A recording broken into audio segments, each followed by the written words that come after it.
Everyone, स्वागत है आप सभी का अपने यूट्यूब चैनल पे जिसका नाम है stay painful health. This is doctor Jyoti here. आज की वीडियो है अबाउट ओवरी में इससे रिलेटेड सिस्ट। बहुत सारे क्वेश्चंस आते हैं, बहुत सारी क्वेरीज हैं, बहुत सारे मन में सवाल हैं, तो आज हम उसको वन बाय वन डिस्कस करेंगे। तो होने वाली वीडियो काफ़ी ज़्यादा इंटरेस्टिंग, तो थोड़ा सा हम डिटेल में डिस्कस करेंगे ओवरी में सिस्ट कब प्रॉब्लम कर सकती है, कब नहीं कर सकती है और कब ओवेरियन में कैंसर होने के चांसेस रहते हैं। ठीक है, तो होने वाली वीडियो काफ़ी ज़्यादा इंटरेस्टिंग। चैनल में तो प्लीज़ सब्सक्राइब करिएगा, बिकॉज आपका सब्सक्रिप्शन इज हमारा मोटिवेशन। एंड वीडियो देखते हैं, सब्सक्राइब नहीं कर सब्सक्राइब भी करिए। एंड आपके सवालों के जवाब आपको जल्दी मिल जाएंगे, कमेंट सेक्शन में लिख दीजिएगा, उससे आपको वहीं पे रिप्लाई मिल सकता है। ठीक है, तो let's start with the video. First of all, ovary में सिस्ट बहुत ज़्यादा कॉमन हो गई यंग गर्ल्स को, और बहुत ज़्यादा ही कॉमन है। ठीक है, कब प्रॉब्लम करता है, कब प्रॉब्लम नहीं करता है, कब प्रेगनेंसी में प्रॉब्लम करता है, कब प्रॉब्लम नहीं करता है, उसको हम वन बाय वन डिस्कस करेंगे। देखिए, ओवरी में सिस्ट मतलब पानी वाली गांठें। ठीक है, ये ओवरीज में जब होती हैं, पानी वाली गांठें जब ओवरीज में होती हैं, उसको हम कहते हैं ओवेरियन सिस्ट। ठीक है, अब हम बात करेंगे बेसिकली ये दो टाइप की होती है, एक सिंपल होती है, एक कॉम्प्लेक्स होती है। जो सिंपल होती है वो फंक्शनल होती है और फॉलिकुलर होती है, मतलब फॉलिकल्स में पानी भर जाता है। जब आपका ओव्यूलेशन चलता है, जब ओव्यूलेशन के दौरान क्या होता है, ओवरी से एक एग रिलीज़ होता है। जब वो एग रिलीज़ नहीं होता है तो उसी में घुल जाता है और उसमें पानी भर जाता है फॉलिकल के अंदर। ठीक है, तो उसको हम कहते हैं फॉलिकुलर सिस्ट। अब बात करेंगे, जब एग रिलीज़ हो जाता है तो कॉर्पस ल्यूटियम बन जाता है, और कॉर्पस ल्यूटियम के अंदर मतलब पानी भरते रहता है एग रिलीज़ होने के बाद भी, तो उसको हम कॉर्पस ल्यूटियम सिस्ट कहते हैं। मतलब दो टाइप के सिस्टम ने देख ली, एक एग रिलीज़ होने के पहले होता है, एक एग रिलीज़ होने के बाद होता है। ठीक है, उसको हम कहते हैं कॉर्पस ल्यूटियम सिस्ट। तो ये जो बेसिकली सिस्ट होती हैं, जो फॉलिकुलर सिस्ट होती हैं, जो फंक्शनल सिस्ट होती हैं, ये इसको कहते हैं पानी में घुल जाती हैं, खुद ही घुल जाती हैं, खुद ही रिपेयर हो जाती हैं, इनको इतना प्रॉब्लम नहीं है। बट अगर रीअकरेंस होता है तो भी इतना चिंता की बात नहीं होती है। इसका साइज़ बेसिकली मिनिमम देखेंगे आप 3 सेंटीमीटर तक रहता है, इससे ज़्यादा नहीं रहता है। और ये मतलब सोचिए 6 से 8 वीक में अपने आप घुल जाती हैं, तो आपको इससे इतना प्रॉब्लम नहीं होगा। ठीक है, और डिटेल में जानना है तो आप मैंने ऑलरेडी सिस्ट पे वीडियो बनाया, वो आप जाके देख सकते हैं। इसलिए यहाँ पे हम थोड़ा सा एक कहेंगे एक जनरल डिस्कशन नहीं कर रहे हैं, ज़्यादा डिटेल में डिस्कस नहीं करेंगे, एज वीडियो विल गेट लंबा, बिकॉज वी आर डिस्कसिंग पूरा होल थिंग एक शॉर्टकट डिटेल में, शॉर्टकट डिटेल समझ गए। ठीक है, तो हमने डिस्कस करा, अगर आपकी सिस्ट का साइज़ जो है 3 सेंटीमीटर से कम है, और जो फंक्शन सिस्ट होती हैं वो बेसिकली इतनी सेंटीमीटर की होती हैं, इससे ज़्यादा नहीं होती हैं, ये अपने आप घुल जाती हैं। और सबसे बड़ी चीज़ ये है कि ये आपको प्रॉब्लम नहीं करेगी। ठीक है, और साथ ही साथ अब सबसे बड़ा क्वेश्चन ये आता है, मैम हमको फॉलिकुलर सिस्ट है या फंक्शन सिस्ट है, हमको प्रेगनेंसी होने में दिक्कत होती है, हो सकती है? जी नहीं, इसमें प्रेग्नेंट होने में दिक्कत भी नहीं हो सकती है अगर साइज़ ज़्यादा नहीं है तो। ठीक है, अगर साइज़ ज़्यादा है तो हो सकता है आपको प्रॉब्लम हो सकती है, तो उसके लिए आप लेप्रोस्कोपिक सर्जरी करा सकते हैं। बट जैसा भी हमने डिस्कस करा, मैक्सिमम देखा गया है कि साइज़ का ज़्यादा नहीं होता है, अपने आप घुल जाती हैं। आप होम्योपैथिक ट्रीटमेंट ले सकते हैं, वो भी काफ़ी अच्छा रिकवर और यू कैन से रिजल्ट देते हैं इस कंडीशन में। ठीक है, सिम्टम्स क्या आते हैं आपको? पेट दर्द होगा, पेट में ऐंठन रहेगी, ओव्यूलेशन के दौरान पेट में दर्द हो सकता है, पीरियड के दौरान काफ़ी ज़्यादा पेट में दर्द हो सकता है, पीरियड इरेगुलर हो सकते हैं।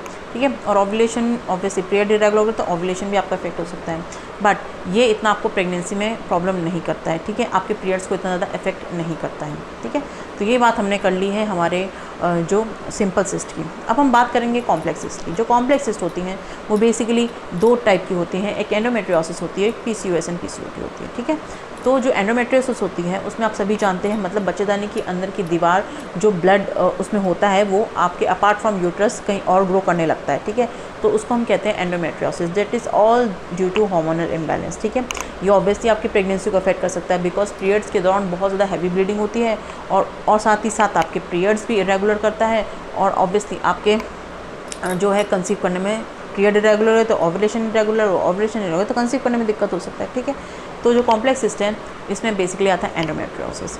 और PCOS के बारे में तो आप जानते हैं, मल्टीपल सिस्ट बन जाती हैं जिसकी वजह से कंसीव करने में दिक्कत हो जाती है।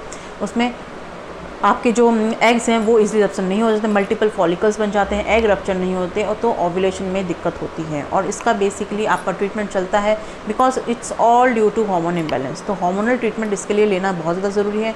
अगर आप हार्मोनल ट्रीटमेंट नहीं लेंगे तो आपको कंसीव करने में दिक्कत हो सकती है, बिकॉज आप सभी जानते हैं PCOS एंड PCOD कंडीशन में आपके जो मेल हार्मोन है वो काफ़ी हद तक बढ़ जाता है और फीमेल हार्मोन कम होने लगता है। ठीक है, जिसकी वजह से आपको कंसीव करने में दिक्कत हो सकती है। अब इसका मतलब ये नहीं है कि PCOS हो गया तो हम कंसीव ही नहीं कर सकते, ऐसा बिल्कुल भी मत सोचिए। बहुत सारी फीमेल्स आराम से कंसीव कर सकती हैं, बहुत सारी फीमेल्स 6 महीने का हार्मोनल ट्रीटमेंट लेके कंसीव कर सकती हैं, बट मन में ये धारणा नहीं रखनी है कि हम प्रेग्नेंट नहीं हो सकते। Lots of things are there, you can go towards the IVF as well. ठीक है, तो इस चीज़ का आपको ध्यान रखना है। अब हम बात करेंगे कॉम्प्लेक्स सिस्ट की, तो ये बात हो गई। अब हम बात करेंगे टेस्ट कौन से होते हैं। इसके बेसिकली टेस्ट होते हैं आपका ब्लड टेस्ट, ठीक है। ब्लड टेस्ट के साथ साथ आपके पेट में अल्ट्रासाउंड और सीटी स्कैन भी कराया जा सकता है, जिससे पता लग जाता है कि पेट में किस तरीके का कौन सा सिस्ट है और कितना साइज़ उसका इंक्रीज़ हो रहा है। अब बात करेंगे उन महिलाओं की जिनकी एज ज़्यादा है। जो ज़्यादा एज की महिलाएं होती हैं उनमें ओवेरियन कैंसर होने के बहुत ज़्यादा चांसेस रहते हैं। तो उन महिलाओं को अपना जो है CA-125 करके एक टेस्ट होता है जो बताएगा कि आपके ओवरीज़ में कैंसर है तो नहीं है। अगर ओवरीज़ में कैंसर है तो आपको उसका ट्रीटमेंट दिया जाता है। इसमें मैंने एक ऑलरेडी वीडियो बनाया है कि ओवरीज़ में कैंसर कब होता है, तो वो वीडियो आप जाके ज़रूर से ज़रूर देखना, ठीक है। ऐसा इसलिए क्योंकि अगर ओवरी का साइज़ ज़्यादा है तो उसको हम एज अ कैटेगराइज करते हैं कि कौन सी कंडीशन हो सकती है। अगर साइज़ ज़्यादा ही बड़ा है तो obviously we have to look forward it, ठीक है। इसलिए CA-125 का टेस्ट कराना बहुत ज़्यादा ज़रूरी होता है।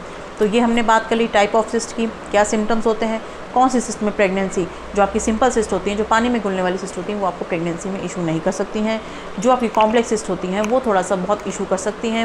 और साथ ही साथ जो डर्माइड सिस्ट होती हैं, जो कॉम्प्लेक्स सिस्ट में जो डर्माइड सिस्ट होती हैं उनमें आपको ट्रीटमेंट लेना बहुत ज़्यादा ज़रूरी है, बिकॉज वो आपको थोड़ा सा बहुत पेन के साथ साथ आपको कंसीव करने में भी दिक्कत कर सकती है, ठीक है। तो डर्माइड सिस्ट में भी हमको बहुत ज़्यादा ध्यान रखना ज़रूरी है, ठीक है। तो कितनी टाइप की सिस्ट होती है हमने ऑलरेडी डिस्कस कर लिया है। अब हम बात करेंगे टुवर्ड द ट्रीटमेंट। ट्रीटमेंट के लिए अगर आपको बहुत ज़्यादा पेन है तो यू कैन गो टुवर्ड गर्म सेक, बहुत ज़्यादा इजी रिलीफ मिलेगा। साथ ही साथ मेडिसिन ले सकते हैं अगर आप लेना चाहते हैं पीरियड पेन में जो पेन होता है वो बहुत ज़्यादा बढ़ता है तो उसको कम करने के लिए आप मेडिसिन ले सकते हैं। साथ ही साथ आपके जो बर्थ ओरल कॉन्ट्रासेप्टिव पिल दी जाती हैं वो भी आपको काफ़ी हद तक प्रिवेंट करती हैं, बिकॉज अगर जो आपकी पहले की सिस्ट है उसको वो कोई इफेक्ट नहीं करेगी, बट ये आपकी जो बर्थ कंट्रोल पिल्स होती हैं ये आपकी जो फर्दर ओवेरियन सिस्ट होगी उसको काफ़ी हद तक प्रिवेंट कर सकती है, ठीक है। तो बर्थ कंट्रोल पिल भी दी जाती हैं। तो अब हमें ये नहीं सोचना है कि ओवेरियन सिस्ट है दैट मीन्स कि हमको कैंसर है, ऐसा बिल्कुल नहीं है। बिकॉज ओवेरियन सिस्ट हर एक महिला में आजकल दिखता ही है, देखने को मिलता है। बट बात सिर्फ इतनी है कि किस टाइप की सिस्ट है। पानी वाली सिस्ट है तो अपने आप भूल जाएगी। अगर दांत वाली सिस्ट है, डर्मोइड सिस्ट है, बालों की सिस्ट है तो उसका थोड़ा सर्जिकल ट्रीटमेंट चाहिए होता है। साथ ही साथ PCOS का आप सभी जानते हैं क्या होता है, और एंडोमेट्रियोसिस पे we have already made a lot of video and PCOS के ऊपर भी लॉट ऑफ वीडियो। एक बार जाके ज़रूर से ज़रूर देखना, आपको इन्फॉर्मेशन मिलेगी, ठीक है।